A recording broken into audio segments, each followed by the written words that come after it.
Tonight on Cronkite News, for the first time in 6 years, the Diamondbacks makes the postseason. A look at their gameplay coming up. Plus, the Arizona Fall League is back, which could help some players make it to the big leagues. And a historic vote earlier today where Kevin McCarthy was voted out as Speaker of the House. Good evening and welcome to Cronkite News. I'm Jeff Hinkle. And I'm Beatrice Martinez. Thank you for joining us. The Arizona Diamondbacks are playing Game 1 of their playoff series against the Brewers this evening. It's the first time the Snakes have been in the postseason since 2017. That's right. Arizona will have to get it done on the road playing a Milwaukee team that had plenty of rest after clinching the Central Division. The D-backs, meanwhile, lost 4 straight to end the regular season and are looking to bounce back. We talk about working hard all year and enduring things. It's the roller coaster too. It's the emotions. It's we prepare the same way every day. We're prepared. A lot of that is just dealing with, like, how do you bounce back? How do you turn the page? How do you flush it? Ready to get after it. It's been a long year. And, to be at this point, with my teammates, guys we've grinded with all year, proud of this group. But, job's not done yet. It's a best-of-3 series that runs today and tomorrow. Game 3, if necessary, will be on Thursday. If either team wins the first 2 games, the series will be over. The 30th season of the Arizona Fall League is underway as games have begun across the valley. Cronkite News reporter Philip Lavelle has more about what fans can expect and how they can watch the future stars of the game.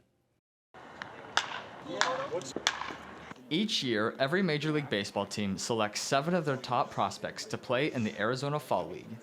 For many young players, this month-long mini-season can be a springboard toward eventually playing in the big leagues.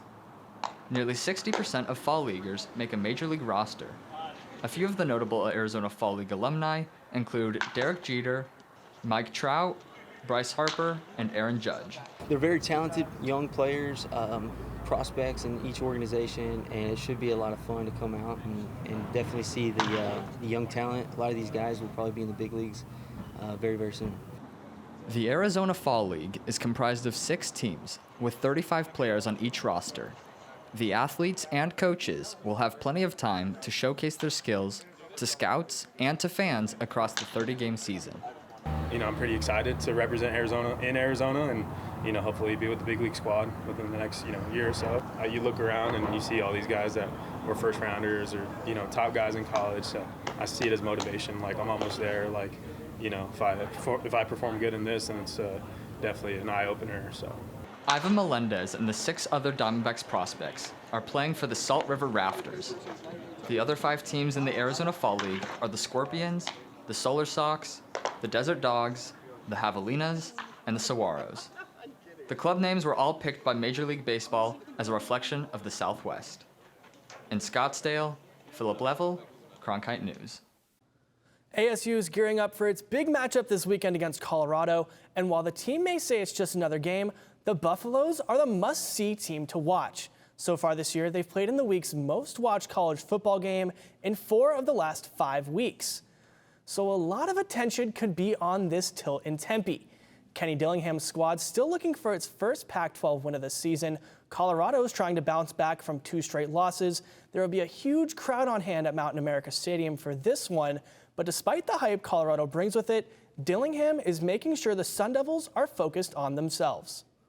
It's about us. It's always about us. This is it's the team, that you play. It's another game. And it's about us and us being the best version of us. So we're going to go compete to be better today. I thought today was arguably our best practice of the year. I really did. Our kids flew around today. Our guys flew around today with a passion. So they're going to compete. Yeah, I'm really looking forward to that matchup this weekend in Tempe. How long do you think that you could hold 5 pounds? I don't know, Jeff, maybe about 8-10 minutes. But how long do you think you could hold 5 pounds just like out in front of you like this? Well, that definitely makes it harder. Right?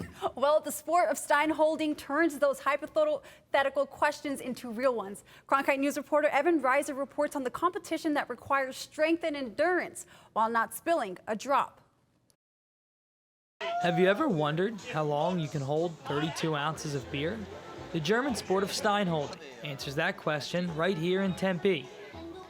Four Peaks has been hosting their annual stein holding contest for 3 years now. Each local contest leads to Four Peaks' annual Oktoberfest, held in Tempe Beach Park. So it all started in 2020, and it was leading up to the Oktoberfest, and then COVID happened. So then we all had to kind of configure how we wanted to do this and all these competitions. So we decided to do it here at the pub and had the grand prize was a trip to Germany to the real Oktoberfest and stuff like that. So it's been a tradition now for 3 years, and it's just kind of a thing, it's just kind of caught on. The reoccurring competition at Four Peaks is an ode to the great German Oktoberfest tradition and has been growing nationwide in recent years. Basically, we wanted to sort of start off small and keep learning from the process. Last year, we added 4 more states, so we're up to 8. This year, we added another 3. And the eventual goal is to get enough states sort of into the program that we can then have the state championship to move on to a national championship that we put together. But for many in the Valley, the event is a way to compete with friends and family in a beer-full test of strength. Yeah, I knew it was a perfect fit. The minute my uncle, once again, said, hey, I need you to show up. You need to show me what you got. Show me your skills. I said, sign me up. Stein holding has brought a sense of camaraderie and competition for everyone above the age of 21 in Arizona. In Tempe, Evan Reiser, Cronkite News. All bets were off at Turf Paradise, but they could soon be back on. That's right, the race house may have a new buyer, but that's left the future of some off-track betting here in a tough spot.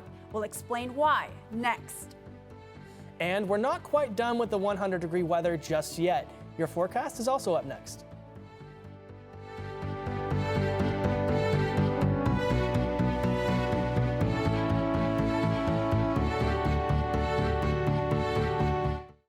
ASU's one and only student-run radio station, Blaze Radio, provides students with opportunities to cover a variety of topics. From music, this is Sun City Garage, to sports coverage, against the Brewers in his last outing, he went to news. The bill also gives parents the ability to sue. And entertainment updates.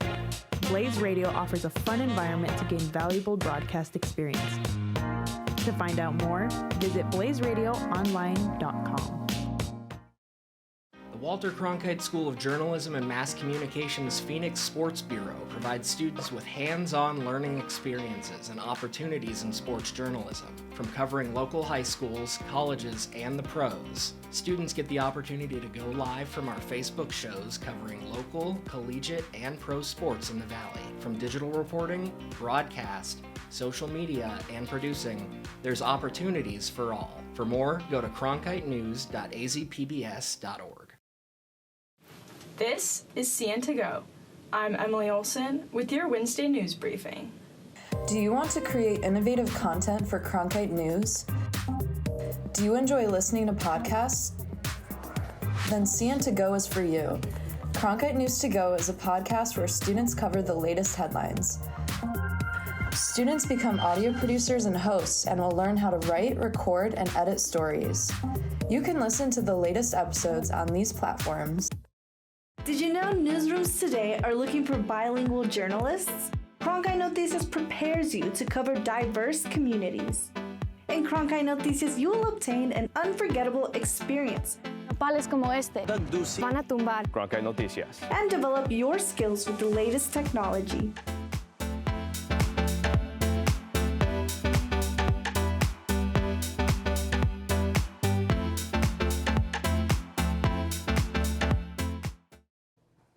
It's finally been cooling down here in the Valley, but is it going to stick around? Yeah, Sienna Monet joins us now from the Cronkite Weather Center to tell us how our forecast will look for the rest of the week. For this Tuesday evening, it's about 84 degrees right now. It's going to start to cool off at about 9 p.m. where it's going to be 80 degrees, and then it's going to drop all the way to 78 at 10 p.m. Looking across the state, we are seeing lows as low as 61 degrees in Chandler, 67 in Tempe, and then 64 in Apache Junction. So it's right about that time of year where we can start opening our windows late at night. Looking across the state, we're seeing lows as low as 68 degrees here in Phoenix, 36 up at the Grand Canyon, and then 60 degrees down in Tucson. For this Wednesday, we are seeing highs that are out of the triple-digit numbers. 94 degrees here in Phoenix, 67 degrees at the Grand Canyon, and then on the west part of the state, we are seeing low 90s with 95 degrees in Yuma. Looking at our 8-day cast, we're seeing some clear skies come on through with 100 degrees on Thursday with a low of 67. So if you want to go check out that pumpkin patch or go for that nighttime stroll, these temperatures are really dropping in the evenings.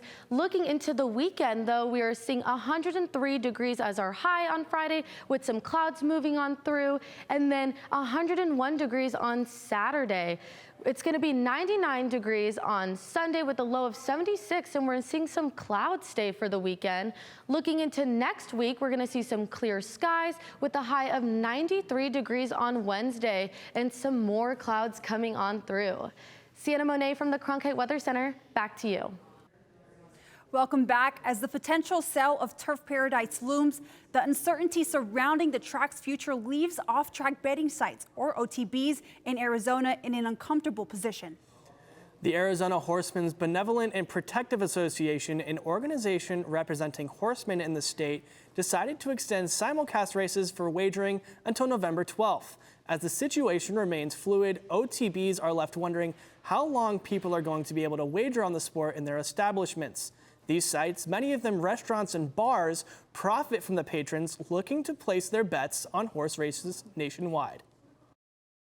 We get several, people coming in every day to wager on horses. It's a pretty active group. We have people every single day, and of course we get the big events. The Kentucky Derby, the whole Triple Crown is huge for us. It's like having an extra 3 Super Bowls a year, in your place being a sports establishment. So it's really good for us on those days. When it comes to football, the last person you would expect to see out on the field is a firefighter, but that's not the case for some high schools here in the Valley. Yeah, Cronkite News reporter Aaron Gonzalez has more on former and current firefighters giving back to the sport that's meant so much to them. The apple doesn't fall far from the tree for Phoenix Fire Captain Josh Petrucci. He comes from a family line of firefighters and played football back in the day. He currently coaches alongside with Brian Cole at Sandra Day O'Connor High School. Petrucci notes the similarities of leadership and communication as both a fire captain and a football coach. That's one of the things I love about football and being a coach is, you get to learn that you have to learn how to communicate, motivate, and relate to people from all different walks of life. Okay, kind of over the tackle. I want you playing. Being a firefighter and a football coach are 2 job titles you wouldn't expect to hear together in the same sentence. However, head football coach Brian Cole says the life lessons that come from both fields of play have more in common than you might think. There's a lot of similarities as far as just the physical part and even the mental part a little bit. You gotta prepare for both. You have to prepare for a game, you have to train and prepare to go into a fire. So a lot of the practice we do on the football field is a lot like the training we do on the fire department. Former NFL and AFL player and current Phoenix Fire Department engineer Mark Tucker says his teachings as a football coach may have an old school feel, but he makes sure these young men know the value of responsibility and hard work. The biggest things are, our accountability and being responsible, coming to work on time, knowing what your responsibilities are, and making sure that you take care of business as far as taking care of those responsibilities, whatever they may be. Well, as the old saying goes, there is no I in team, but there is consistency, preparation, and relationship. Those are the big 3 fundamentals that these coaches and firefighters are hoping to instill into these young men, both on and off the field. My favorite thing is relationships. I think over the years, I've just built really good relationships with other coaches, my own staff, but most of all the kids, and those are relationships that last forever. Teamwork, game strategy, and leadership. It's just a few more characteristics to throw into the ever-growing list of what firefighters and football coaches share in common. And we can't forget about the bonds and relationships that are forged on and off the field by a band of brothers that shape boys into young men. In Phoenix, Aaron Gonzalez, Cronkite News. Coming up next, lawmakers and law enforcement take the field for a good cause. The charities supported and who won the game on Capitol Hill after the break.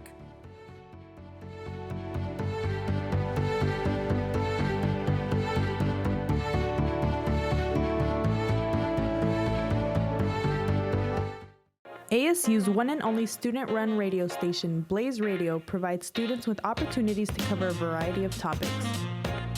From music, This is Sun City Garage, to sports coverage, Against the Brewers in his last outing, he went to news, The bill also gives parents the ability to sue. and entertainment updates. Blaze Radio offers a fun environment to gain valuable broadcast experience. To find out more, visit blazeradioonline.com. The Walter Cronkite School of Journalism and Mass Communications Phoenix Sports Bureau provides students with hands-on learning experiences and opportunities in sports journalism. From covering local high schools, colleges, and the pros, students get the opportunity to go live from our Facebook shows covering local, collegiate, and pro sports in the Valley. From digital reporting, broadcast, social media, and producing, there's opportunities for all. For more, go to cronkitenews.azpbs.org. This is CN to Go. I'm Emily Olson with your Wednesday news briefing. Do you want to create innovative content for Cronkite News? Do you enjoy listening to podcasts? Then CN to Go is for you.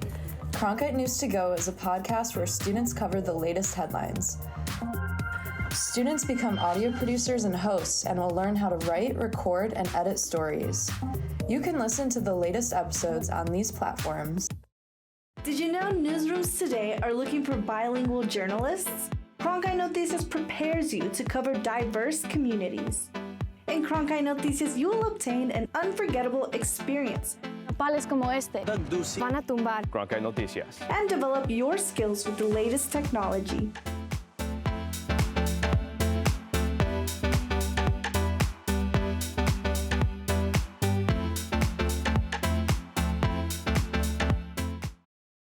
Hello, I'm Adrienne Farewell, and I'm proud to serve as General Manager of Arizona PBS. From Phoenix to the Grand Canyon, Flagstaff to Prescott, and everywhere in between, this station is the best way to remain connected to all that's going on in our beautiful state. So whether you're interested in arts, culture, and music, to local politics and education, we've got you covered. You're watching Arizona PBS, and your Arizona connection starts right here.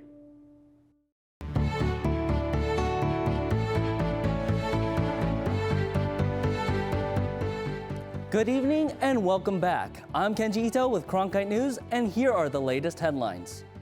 In a historic move, the House of Representatives votes to remove Kevin McCarthy as Speaker of the House.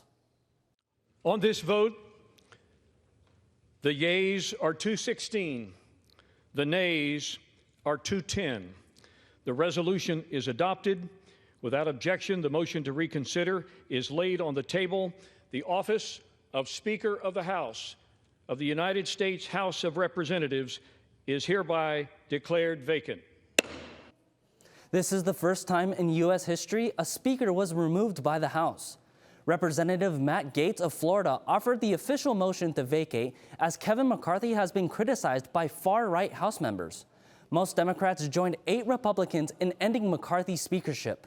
Arizona Representatives Eli Crane and Andy Biggs were among the small group of Republicans, and Biggs spoke during the debate on the House floor.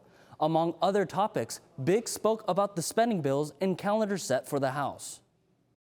We're supposed to finish by November 3rd, our 12 bills.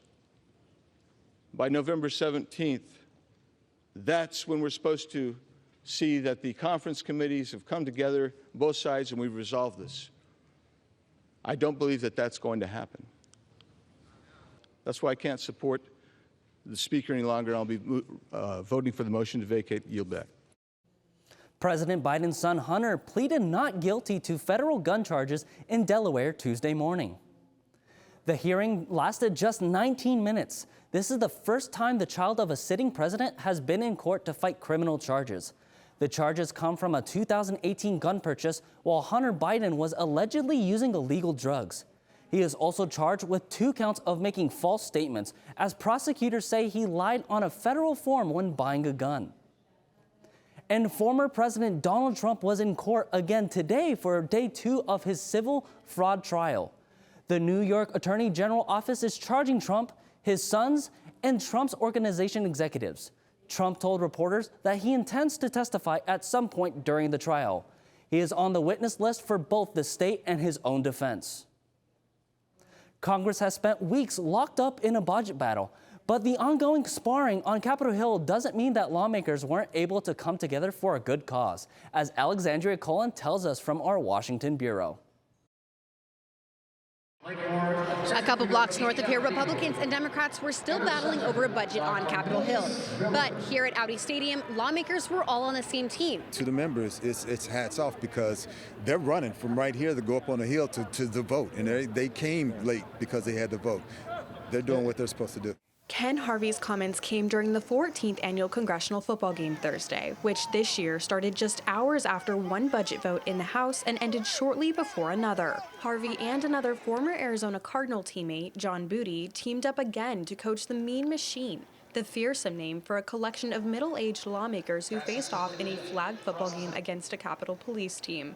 When asked if the stress of a looming shutdown affected their play, Harvey said that they were focused on the game. Now everybody was here, and they were focused by the score. You could tell everybody was focusing on trying to win the game. And you saw members sacrificing, doing stuff that I was actually impressed to see. So, while both sides were in it for the win, they were there for a greater cause as well. The game benefits charities.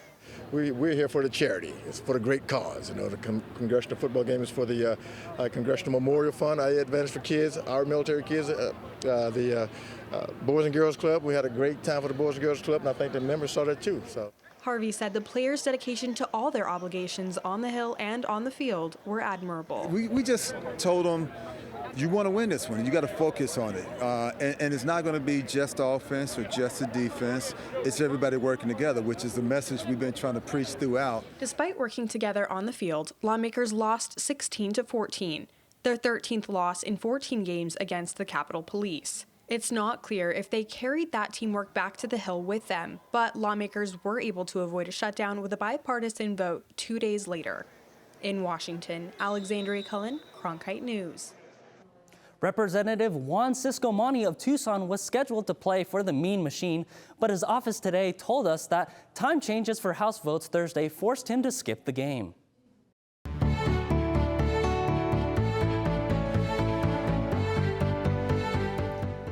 Back here in Arizona, Maricopa County Sheriff Paul Penzone announced he will not seek a third term as the head law enforcement officer in the county and will in fact resign before the next local election. Penzone will leave the office this January.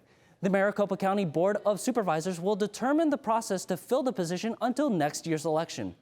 At a press conference on Monday, the sheriff said that he plans to serve the public in different ways. Penzone replaced Joe Arpaio as Maricopa County Sheriff in 2017.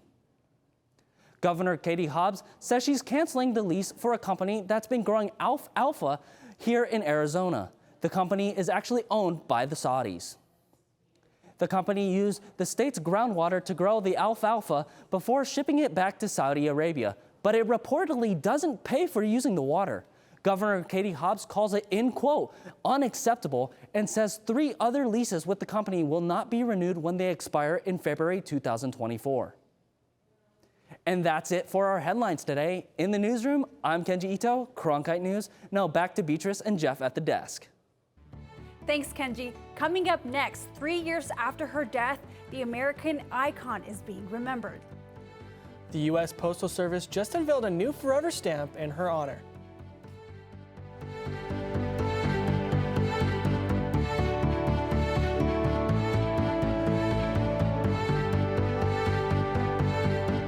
Three, 2, 1.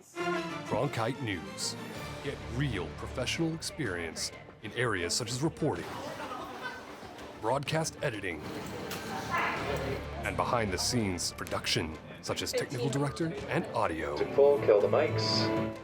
Or go out in the field and cover important local stories. Learn and master the English language. In a fun, welcoming atmosphere. Cronkite News. The future starts now. Here at the Walter Cronkite School, students produce award-winning content that focuses on health disparities in underserved communities and how to turn things around. In Cronkite News and Cronkite Noticias, students cover stories that affect people of color, the LGBTQ+ community, people with disabilities, and others across the Southwest. We highlight big problems that are often overlooked in communities that are underserved. Those stories not only inform and educate people about the challenges, but we work hard to highlight potential solutions. In the Cronkite Agency, students work to connect with community members through social media campaigns in English and Spanish. Being a Hispanic myself, it's nice to be able to give back to my own community.